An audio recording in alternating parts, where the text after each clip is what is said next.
The 13th station, Jesus is taken down from the cross and placed in the arms of Mary, his mother.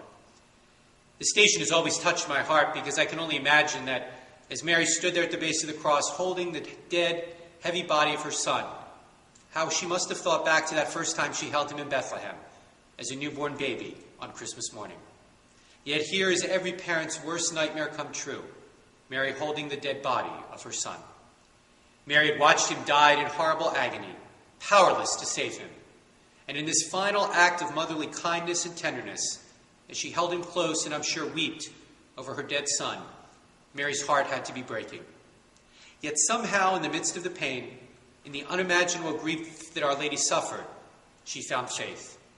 Somehow at the foot of the cross, Mary was able to continue to hope that the promise God made to her so long ago at the Annunciation with the angel Gabriel had not come to an end.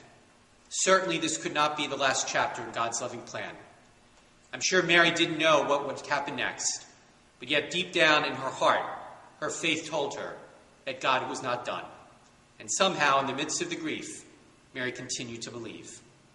My friends, that's an inspiration for us.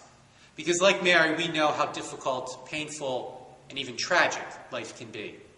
But in those moments, like Mary, do we dig down deep and allow our faith to continue to hope, to continue to believe that God is not done, that somehow God's loving plan will come to fruition and God will show us the way. I think this station in a very special way, and the role of Mary, inspires us to keep our faith in the difficulties and challenges of our lives. Because after all, Mary continued to believe, and 3 days later, God rewarded that in a way I'm sure she couldn't even imagine when she saw her risen son. God can continue to reward our faith that same way if, like Mary, we are willing to continue to believe. This is Father John, and we hope you enjoy these series of Lenten reflections.